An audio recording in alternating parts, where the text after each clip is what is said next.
Hello everyone, welcome back to my channel tip of the day point 7 में आपका बहुत बहुत स्वागत है। दोस्तों फिर से लेकर आ गई हूँ कुछ ऐसे टिप्स एंड ट्रिक्स एंड ऐसे लाइफ हैक जो आपके डेली काम को ना सिर्फ आसान बनाएगी बल्कि आपके समय और पैसे दोनों की बचत हो जाएगी। तो बने रहिएगा वीडियो के लास्ट तक। वीडियो जरा भी हेल्पफुल लगे तो एक लाइक ज़रूर करिएगा। चलिए अपने पहले टिप्स की तरफ। दोस्तों हमारे किचन या हमारे घर में बहुत सारे प्लास्टिक के थैले आ जाते हैं जिसे ऑर्गेनाइज करना, जिसे रखना काफ़ी ज़्यादा मुश्किल हो जाता है। साथ ही ये देखने में बिल्कुल अच्छे नहीं लगते हैं। तो एक ऐसा तरीका बताऊंगी जिससे आप अपने प्लास्टिक के थैले को ऑर्गेनाइज भी करेंगे और साथ ही ये लुक वाइज देखने में भी अच्छे लगेंगे और आपके काम भी आसान हो जाएंगे। तो करना क्या है, सबसे पहले आपको लेना है एक बॉटल, कोई भी पानी पीने वाला बॉटल ले लीजिए। उसके ऊपर 1 बाय 1 करके सारे प्लास्टिक के थैले को इस तरीके से आप डालते जाइएगा। तो जितने भी सारे प्लास्टिक के थैले हैं वो ईजिली इसके अंदर आ जाएंगे और ये सबसे आसान तरीका है इसे ऑर्गेनाइज करने का। ना ही इसे आपको कोई भी फोल्ड करने की ज़रूरत नहीं है। तो यहाँ पर हमने इसे ऑर्गेनाइज कर लिया है। अब आपको क्या करना है, एक कपड़े का थैला लेना है जैसा कि आप वीडियो में देख रहे हैं। बस इसी तरीके से कोई भी थैला ले लीजिएगा जो कि मार्केट में हमें कपड़े के साथ मिलते हैं। अब इसे हम सेंटर से कट कर लेंगे, नीचे की साइड से हम कट करेंगे। अब हम कैरी बैग को लेंगे और अपने प्लास्टिक के थैले के ऊपर डाल देंगे और अपने सारे प्लास्टिक के थैले को हम इस तरीके से निकाल लेंगे। अब इससे क्या होगा, सारे प्लास्टिक के थैले हमारे कैरी बैग के अंदर आ जाएंगे और बॉटल को हटा देंगे। अब आप इसे कहीं पर भी हैंग करेंगे, चाहे अपने किचन में या फिर आप अपने दरवाजे के पीछे की साइड में भी हैंग कर सकते हैं। अब आपको इससे क्या होगा, सारे प्लास्टिक के थैले ऑर्गेनाइज हो जाएंगे और इजी हो जाता है इसे निकालना। और 1 बाय 1 करके सारे प्लास्टिक के थैले इजीली निकल जाते हैं जिससे आपके काम आसान हो जाते हैं और प्लास्टिक के थैले ऑर्गेनाइज भी हो जाते हैं, लुक वाइज देखने में भी अच्छे लगते हैं। चलिए अब दूसरा तरीका देख लेते हैं कि आप अपने प्लास्टिक के थैले को दूसरे तरीके से कैसे ऑर्गेनाइज कर सकते हैं। ये भी बहुत आसान तरीका है। सबसे पहले आप 1 बाय 1 प्लास्टिक के थैले को अच्छे से फैलाते जाएंगे जैसा कि आप वीडियो में देख रहे हैं। इस तरीके से सारे प्लास्टिक के थैले को आप कलेक्ट कर लीजिएगा, चाहे छोटा हो या फिर बड़ा हो। अब आपको क्या करना है, एक कार्डबोर्ड का शीट लेना है। कोई सा भी कार्डबोर्ड का एक शीट ले लीजिए, बस सेंटर में रखिए और अपने प्लास्टिक के थैले के सेंटर में रख के अपने प्लास्टिक को फोल्ड कर लीजिएगा इस तरीके से जैसा कि आप वीडियो में देख रहे हैं। अब कोई भी कैरी बैग लीजिए, अब उसके अंदर कुछ इस तरीके से आपको रख देना है और सेंटर से आपको नीचे से कट लगा देना है जैसा कि आपने ऑलरेडी वीडियो में देखा है। बस अब आप इसे भी कहीं पर भी हैंग करिए। ये भी बहुत ही इजी तरीका है और इसे यूज़ करना भी उतना ही आसान है। अब इस तरीके से सारे प्लास्टिक के बैग बिल्कुल हमारे ऑर्गेनाइज हो जाते हैं और लुक वाइज देखने में भी अच्छे लगते हैं और हमारा किचन भी बिल्कुल ऑर्गेनाइज लगता है। बढ़ते हैं अपने नेक्स्ट टिप की तरफ। कुछ इस तरीके की दीवार घड़ी तो सभी के घर में होते हैं, लेकिन कई बार ये खराब हो जाते हैं और इसे हम उठाकर फेंक देते हैं। लेकिन भूल कर भी मत फेंकिएगा, इससे आप एक नया लुक दे सकते हैं और अपने घर को और भी खूबसूरत बना सकते हैं। तो ये जो आप घड़ी देख रहे हैं ना, ये बिल्कुल खराब हो चुका है। अब इससे हम नया लुक देने वाले हैं। कैसे, चलिए वो देखते हैं। सबसे पहले हम पीछे की साइड से स्क्रू खोल लेंगे। सारे जो छोटे छोटे स्क्रू है ना, तो 1 बाय 1 करके सारे स्क्रू को हम खोल लेंगे। तो घड़ी से हमने स्क्रू को निकाल लिया है और आप देख सकते हैं घड़ी का जो शीशा है ना, बहुत ही ज़्यादा गंदा हो रखा है और हमारा घड़ी भी बहुत ज़्यादा गंदा हो रखा है। और सारे स्क्रू को हमने साइड में रख देना है। और सबसे पहले हम आपको दिखा रहे हैं कि ये जो घड़ी है दोस्तों, ये हमारे बेटे को स्कूल टाइम में मिला था। आज से 6 या 7 साल पहले की बात है। तो यहाँ पर आप देख सकते हैं, सबसे पहले इनकी जो सुई होती है ना, बड़ी छोटी जो भी सुई होती है उसे हम निकाल के अलग कर लेंगे। बहुत ही ईजिली निकल जाता है। अब जो ये सेंटर में हुक की तरह निकला है, अब पीछे की साइड में जो घड़ी का मशीन लगा होता है जिससे घड़ी चलती है ना, बस उसे भी हम निकालेंगे। तब जाकर ये जो उभड़ा हुआ हुक है ना आगे की तरफ, वो निकल जाएगा। अब इसे ब्रश की हेल्प से थोड़ा सा साफ़ कर लेंगे जिससे ये नीट एंड क्लीन हो जाए। जो भी जाली मकड़ी लगी होगी ना छोटी छोटी, तो वो भी आसानी से साफ़ हो जाएंगी। और सबसे पहले इस घड़ी की जो मशीन है उसे हम निकालेंगे क्योंकि इसे निकालना बहुत ज़रूरी है। किसी पेचकस के थ्रू आप इसे इजीली निकाल सकते हैं और बहुत आसानी से निकल जाती है। अब इसे भी हम थोड़ा सा ब्रश से साफ़ कर लेंगे और ये अच्छे से नीट एंड क्लीन हो गया है। अब घड़ी का जो मशीन था उसे निकालने की वजह से सरफेस बिल्कुल क्लीन हो चुका है। अब यहाँ पर आप जो शीशा देख रहे हैं ना, घड़ी का शीशा, वो काफ़ी गंदा हो रखा है। अब इसे भी हम थोड़ा सा पानी और सर्फ से अच्छे से क्लीन कर लेंगे जिससे ये बिल्कुल नीट एंड क्लीन हो जाएंगे और बिल्कुल चमक जाएंगे। जैसा कि आप वीडियो में देख रहे हैं, इसे मैंने साफ़ कर लिया है और ये बिल्कुल चमक उठे हैं। अब हम क्या करेंगे, हमें लेना है एक फ़ोटो। कोई सा भी फ़ोटो ले लीजिएगा, जो भी आपको लगाना है बस वो फ़ोटो आप ले लीजिए और अपने शीशे को इस फ़ोटो के ऊपर रख लेना है जिससे कि आपको मार्क करना बहुत इजी हो जाएगा। जितना भी शीशे का साइज़ होगा ना, बस उस साइज़ के फ़ोटो में आप जो है निशान लगा लीजिए किसी भी पेन पेन के थ्रू। फोटो के ऊपर मैंने निशान लगा दिए हैं। अब शीशे को हटा देना है और आप देख सकते हैं निशान मैंने लगा दिया है। अब हम इसे सीजर की हेल्प से कट कर लेंगे। बहुत ही इजी हो जाता है। और जो इनके कॉर्नर होते हैं दोस्तों, इसे हमें जो है कर्व काटना है, मतलब इसे थोड़ा सा जो है राउंड शेप में काटना है, क्योंकि मैंने इसे घड़ी में जब लगाया तो ये फ्रेम में बिल्कुल भी फिट नहीं बैठ रहा था। तो सबसे पहले हम क्या करेंगे, इसके कॉर्नर को हम जो है कर्व शेप में कट करेंगे, मतलब इसे थोड़ा सा राउंड शेप हम कट करेंगे और इसे थोड़ा सा ट्रिम करेंगे, तब जाकर ये हमारे जो है फ्रेम में फिट बैठ गया। तो आप देख सकते हैं ये बिल्कुल फिट बैठ चुका है। तो आप समझ ही सकते हैं कि हम क्या बनाने वाले हैं। तो ये हमारा फ़ोटो फ्रेम बनने वाला है, जो कि आप घर पर इजीली बना सकते हैं और अपने वॉल को बहुत अच्छे से डेकोर कर सकते हैं। तो यहाँ पर आपको क्या करना है, फ़ोटो को हमने निकाल लेना है। सबसे पहले हम घड़ी के अंदर थोड़ा सा कोई सा भी गोंद लगा लेंगे, जिससे कि ईजिली हमारा जो फ़ोटो है ना वो चिपक जाए। तो इसे हाथों से गोंद को अच्छे से फैला देना है और उसके बाद आप अपने फ़ोटो को इसके ऊपर अच्छे से लगाएंगे और इसे जो है प्रेस करते हुए अच्छे से फैलाएंगे दोनों हाथों से, तब जाकर ये अच्छे से फिट हो जाएगा। और इसे कपड़े की हेल्प से अच्छे से जो है दबाते हुए प्रेस कर देंगे। अब ये हमारा फ़ोटो फ्रेम बिल्कुल रेडी है। अब इसके ऊपर हम शीशा रखेंगे और इसके ऊपर हम फ्रेम लगाएंगे। घड़ी को उल्टा करेंगे और इसके छोटे छोटे स्क्रू जो है ना, उसको हम जो है स्क्रू को अच्छे से फिट करेंगे ताकि ये बिल्कुल टाइटली फिट हो जाए। मेरे पास तो ये फ़ोटो था तो मैंने इसे लगा दिया। आपके पास जो भी फ़ोटो है वो आप लगा सकते हैं, जो आपको अच्छा लगे। तो ये देखिए, ये हमारा पुराना घड़ी जो है बिल्कुल नए फ़ोटो फ्रेम में आ चुका है। इसका लुक ही चेंज हो गया है। अब आप इसे अपने किसी भी वॉल पे इसे हैंग कर सकते हैं, जो आपके वॉल को बहुत अच्छे से डेकोर भी करेगा और साथ ही में एक क्लासी लुक भी देगा। अब आप चाहे कहीं इसे हैंग करें या आप अपने ड्रेसिंग टेबल पे इसे रख भी सकते हैं। इसमें सबसे अच्छी बात यह है कि बिना किसी मेहनत और बिना किसी खर्च के ही आप अपनी चीज़ों को दोबारा से यूज कर सकते हैं। बढ़ते हैं नेक्स्ट टिप की तरफ। एक मोटा धागा लेना है, इसमें हमने नॉट लगा दिया है। अब हम धागे को क्या करना है, अपने पेन के ऊपर एक कैप में इसे हमें फंसाना है। तो फंसाने के लिए हमें एक लूप बनाना है और लूप के अंदर इस तरीके से धागे को डाल देना है और अपने कैप के अंदर इस तरीके से इसे फिक्स कर देंगे। ये टाइटली फिक्स हो जाएगा। अब हम इसे हैंग करने वाले हैं अपने कैलेंडर के ऊपर। जब भी अपने कैलेंडर को फोल्ड करना हो तो इस तरीके से फोल्ड करें और इसके ऊपर क्लिप लगा दे। क्लॉथ क्लिप जो आती है ना, बस उसे लगा दे। इससे क्या होगा, अगर हमें पिछले महीने का हिसाब देखना हो तो इजीली आप देख सकते हैं। और इसे फोल्ड करके में क्लॉथ क्लिप लगा देना है। मैं ऐसे ही करती हूँ, इसलिए आपके साथ शेयर कर रही हूँ।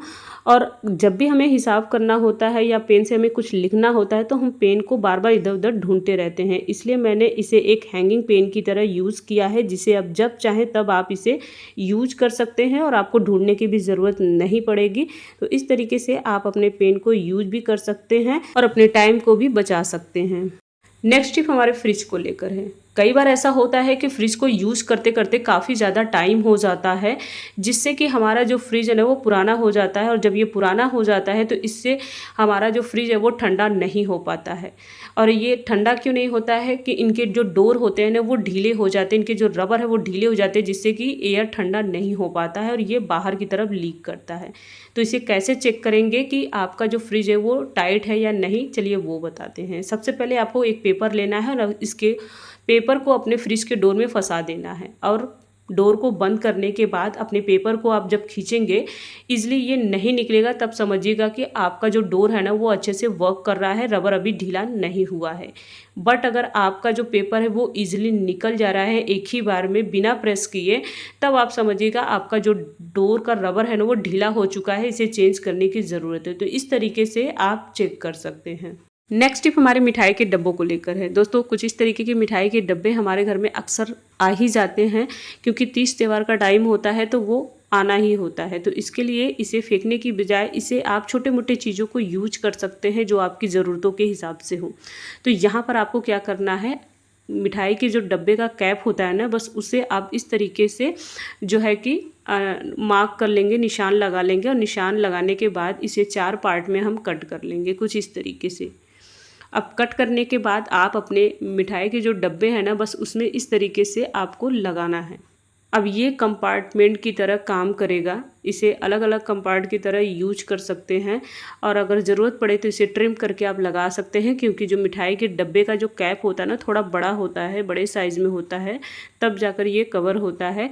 तो यहाँ पर मैंने इसे एज ए 3 कंपार्टमेंट की तरह यूज़ किया है अपने किचन काउंटर पे रखने के लिए। कई बार हमारे डेली चीज़ों को यूज़ करने के लिए हमें बार बार फ्रिज खोलना पड़ता है, लेकिन अगर इस तरीके से आप अपनी चीज़ों को रखेंगे, जैसे जो डेली बेसिस की चीज़ें होती हैं जैसे अदरक, हरी मिर्च, नींबू, लहसुन, हम बार बार अपने फ्रिज को खोलते हैं जिससे हमारा टाइम भी जाता है और हमारा जो फ्रिज का जो कूलिंग होती है वो ख़त्म हो जाती है। तो इस तरीके से आपका टाइम बचेगा, आपकी मेहनत बचेगी और आपकी चीज़ें जो है ऑर्गेनाइज रहेंगी, एक साथ सारी चीज़ें भी मिल जाएंगी और आपका काम भी आसान हो जाएगा। नेक्स्ट टिप हमारे कैरी बैग को लेकर। हमारे घर में कैरी बैग बहुत सारे मिल जाते हैं, तो आज मैं इसका कमाल का यूज़ करने वाली हूँ जो आपके भी काम आ सकते हैं। तो सबसे पहले यहाँ पर हैंडल वाला जो पार्ट है उसे हम नहीं कट करेंगे, जो साइड के जो पार्ट है ना जो चौड़े होते हैं ना उसे हमें कट करना है, क्योंकि ये हॉरिजॉन्टल शेप में होता है जिससे कि मिठाई के डब्बे अक्सर हमारे आते हैं ना, तो बस वही जो है कैरी बैग होते हैं, तो इसे हम यूज़ करेंगे और अपने काम को भी आसान बनाएंगे इसे यूज़ में लेकर। तो सबसे पहले इन चौड़े वाले पार्ट को हमने अलग कर लिया है और जो हैंडल वाला पार्ट है उसे मैंने नहीं कट किया है, आप देख सकते हैं। तो दोनों पार्ट को हमें इसी तरीके से कट करके निकाल लेना है। अब इसकी चौड़ाई कट करने के बाद इसकी लंबाई सिर्फ बच गई है। अब साइड से जो है नीचे की साइड से इसे हम फोल्ड करेंगे कुछ इस तरीके से, इसे प्रेस करते हुए फोल्ड करेंगे और मेज़रमेंट आप अच्छे से कर लीजिएगा और यहाँ पर नीचे से भी हम फोल्ड करेंगे। आप देख सकते हैं कि मैंने इसे कैसे फोल्ड किया है, सबसे पहले ऊपर फोल्ड किया है फिर नीचे, और एक हैंडल को मैंने कट करके निकाल दिया है। आप देख सकते हैं, मैं दोबारा से आपको दिखा रही हूँ, ऊपर की साइड में फोल्ड करना है और नीचे से इसे फोल्ड करना है। अब आप चाहे तो इसके साइड में सिलाई चला सकते हैं, अगर आपके पास सिलाई मशीन है तो सिलाई चला दीजिए, नहीं तो आप स्टेपलर पिन की हेल्प से भी इसके ऊपर स्टेपलर पिन लगा सकते हैं, जो आप देख ही सकते हैं। इससे भी आपका काम बहुत आसान हो जाएगा बिना सिलाई मशीन के भी। और इसे दोनों साइड में आपको स्टेपलर पिन अच्छे से लगा देना है और ये अच्छे से फिक्स हो जाता है। तो ये हमारा बहुत ही बढ़िया ऑर्गेनाइज़र बनकर तैयार है। अब आप इसे कहीं पर भी हैंग कर सकते हैं, जिससे आप अपने रोज़मर्रा की छोटी मोटी चीज़ों को इसमें रख सकते हैं। जैसे कि सबसे बड़ा दिक्कत हमारे कंघी को लेकर होता है कि जब हमें कंघी चाहिए होता है तो हम बार बार इसे ढूंढते रहते हैं और इसे रखने में भी काफ़ी ज़्यादा जो है ना मैसी लगता है। तो बस इस तरीके के ऑर्गेनाइज़र में अगर आप अपने कंघी को रखते हैं, सारी कंघियाँ बहुत अच्छे से ऑर्गेनाइज भी रहती हैं और इजीली जब चाहें आप इसे निकाल सकते हैं और रख सकते हैं। ऐसे ही ऊपर वाले कंपार्टमेंट में छोटी छोटी चीज़ें आप रख सकते हैं या फिर आप अपने रोज़मर्रा की चीज़ों को रख सकते हैं जो आपके यूज़ में होता हो। दोस्तों, आपको कौन सी टिप ऑलरेडी पता थी ये कमेंट बॉक्स में ज़रूर बताइएगा। नेक्स्ट टिप हमारे नारियल तेल के डब्बे को लेकर है। इस तरीके के जो इसके ऊपर कैप लगा होता है ना दोस्तों, ये बार बार जो है ना मिस हो जाता है और इजली ये लगता नहीं है, जिससे कि हमारा जो नारियल का तेल है ना वो बार बार लीक होता है और बाय द वे अगर ये गिर जाए तो इसमें से सारा तेल निकल के बाहर आ जाता है। तो ढक्कन ना होने की वजह से इसे केयरफुली रखना पड़ता है, लेकिन एक टिप्स की हेल्प से आप अपने नारियल तेल को अच्छे से लॉक कर सकते हैं। लेना है आपको माचिस की तीली और इसके अंदर आपको इस तरीके से इंसर्ट कर देना है और ये अच्छे से लॉक हो जाता है और आप जब चाहें तब आप अपने नारियल के तेल को कहीं पर भी रख सकते हैं, जिससे इजली ना ये गिरेंगे ना ही वो ख़राब होंगे और इस तरीके से आप इसे यूज में ले सकते हैं। नेक्स्ट टिप हमारे सर्फ को लेकर है। दोस्तों, सर्फ का यूज़ तो हम सभी करते हैं, इसे कपड़े धोने के लिए यूज़ में लेते हैं, लेकिन अगर इसी सर्फ में सिर्फ हम एक चीज़ ऐड कर दें जिससे हमारा जो सर्फ का पावर है ना वो और भी ज़्यादा बढ़ जाएगा। तो इसके लिए आपको क्या करना है, लेना है आपको डिस्प्रिन, जो कि हर घर में इजीली मिल जाता है, जिसे हम सर दर्द या फिर हल्के बुखार में लेते हैं।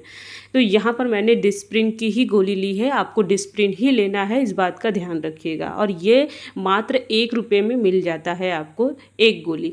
आप चाहें तो एक्सपायर्ड दवा भी ले सकते हैं, वो आपके ऊपर है, लेकिन डिस्प्रिन मस्ट हैव है। तो यहाँ पर आपको डिस्प्रिन की एक गोली लेनी है और इसे आप कैसे यूज़ करेंगे सबसे पहले आपको चलिए वो बताते हैं और ये कैसे रिएक्ट करता है। तो यहाँ पर मैंने 4 टैबलेट ली है, आपको 4 या 5 टैबलेट लेना है, वो आपके सर्फ के अकॉर्डिंग रहेगा, ठीक है। उसके बाद आपको एक गोली मैं आपको पानी में डालकर दिखाती हूँ कि ये किस तरीके से ये रिएक्ट करता है। ये पानी के कांटेक्ट में आते ही बहुत अच्छे से फूलने लगता है, रिएक्ट करने लगता है, as a baking soda, as a Eno की तरह रिएक्ट करता है। तो आप देख सकते हैं पानी के कांटेक्ट में आते ही ये रिएक्ट करने लगा, बिल्कुल गाज की तरह इसके ऊपर बनने लगता है। तो आप सोचिए अगर आप ये कपड़े में जाएगा तो ये कपड़े की जो मैल होता है ना, वो उस गंदगी को इतने अच्छे से फुला देता है जिससे कि आप बिना मेहनत के भी कपड़े को अच्छे से साफ़ कर सकते हैं। वॉशिंग मशीन में कपड़े चमकने लगते हैं, तो आप भी इस डिस्प्रिन को यूज़ करके अपने कपड़ों को बहुत अच्छे से क्लीन कर सकते हैं, बिल्कुल चमकदार बना सकते हैं, बिल्कुल अपने कपड़ों को जो है नीट एंड क्लीन बना सकते हैं। तो यहाँ पर इस डिस्प्रिन के गोली को आपने सुना होगा दोस्तों कि इसे स्किन पे भी लोग यूज़ करते हैं, जैसे कि अगर स्किन पे पिंपल्स हो गए हैं तो उसके लिए भी लोग यूज़ करते हैं। तो आप बेफिक्र होकर अपने जो है सर्फ में इन डिस्प्रिन के गोली को डाल सकते हैं।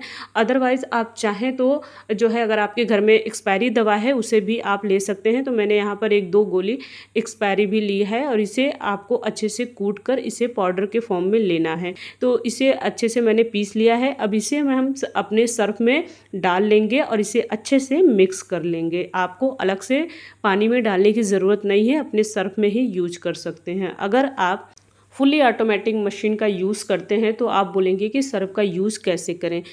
आपको हम आगे बताने वाले हैं कि अगर आपका फुली ऑटोमेटिक मशीन है तो बाय द वे अगर आप सर्फ का यूज़ नहीं करते हैं तो सर्फ कैसे अपने फुली ऑटोमेटिक में यूज़ करेंगे वो भी आपको बताएंगे। तो यहाँ पर आप देख सकते हैं मैंने सर्फ में अच्छे से जो है इसे मिक्स कर लिया है। और चलिए अब आपको कैसे यूज़ करना है वो भी बताते हैं। आप इसे चाहे मशीन में डालें या फिर अपने हाथों से धुलें। तो सबसे पहले बाल्टी में पानी लेना है, जो मैंने डिस्प्रिन की गोली जो है पानी में ऐड किया था उसे मैंने डाल दिया है। अब 2 चम्मच हम सर्फ डालेंगे और इसे अच्छे से हाथों से मिक्स करेंगे जब तक कि इसमें गाज ना बन जाए। जैसे ही इसमें अच्छे से गाज बन जाएगा अब आपको 1 बाय 1 सारे कपड़े को इसमें जो है डाल देना है ताकि ये अच्छे से फूल जाए। अगर आप वॉशिंग मशीन में कपड़े को डालते हैं, गंदे से गंदे भी कपड़े अगर वॉशिंग मशीन में आप डालेंगे ना इस तरीके से कपड़े को भिगोकर सर्फ में, तो आपका जो मशीन है ना वो भी ख़राब नहीं होगा और इस तरीके से आपका जो सर्फ है वो आपके फुली ऑटोमेटिक मशीन में भी यूज हो सकता है।